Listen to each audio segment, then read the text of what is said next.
अस्सलाम वालेकुम नाजरीन, वेलकम टू पाक हेल्थ टिप्स। उम्मीद करता हूँ कि आप सब खैरियत से होंगे।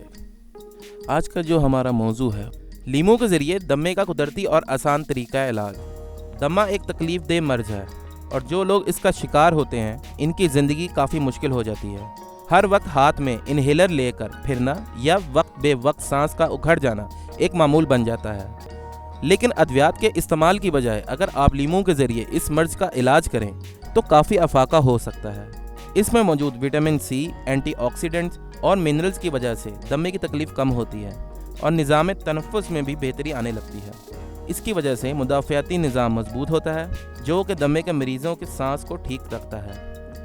लीमू में ऐसी एंटी बैक्टीरियल खसूसियात मौजूद होती हैं कि इसकी वजह से जिस्म में इन्फेक्शन कंट्रोल में रहती है। सांस की तकलीफ़ अमूमी तौर पर इस वक्त पैदा होती है जब इन्फेक्शन की वजह से सांस की नालियों में बलगम इकट्ठी हो जाए या पोलन एलर्जी की वजह से सांस की नाली में तकलीफ़ हो जाए। लीमू के ज़रिए इलाज: 1 से 2 लीमू लें और इनका रस निकाल कर 1 गिलास पानी में डालें। अब इसमें थोड़ी सी अदरक कश करके डालें और इस मशरूब को दिन में 1 बार ज़रूर पिएँ।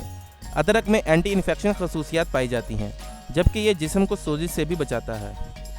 यहाँ ये बताना ज़रूरी है कि लीमू का रस ऐसे मरीज़ों के लिए बहुत मुफीद है जिनका दमा बाहर के असरात की वजह से तेज़ होता है या जिन्हें बैरूनी माहौल की वजह से दमे का मर्ज लाहक होता है। लेकिन ऐसे मरीज़ जिनके दमे की वजह अंदरूनी जिस्म की तब्दीलियाँ और एलर्जी के अलावा हों तो इन्हें चाहिए कि मालिज से मशवरा करें।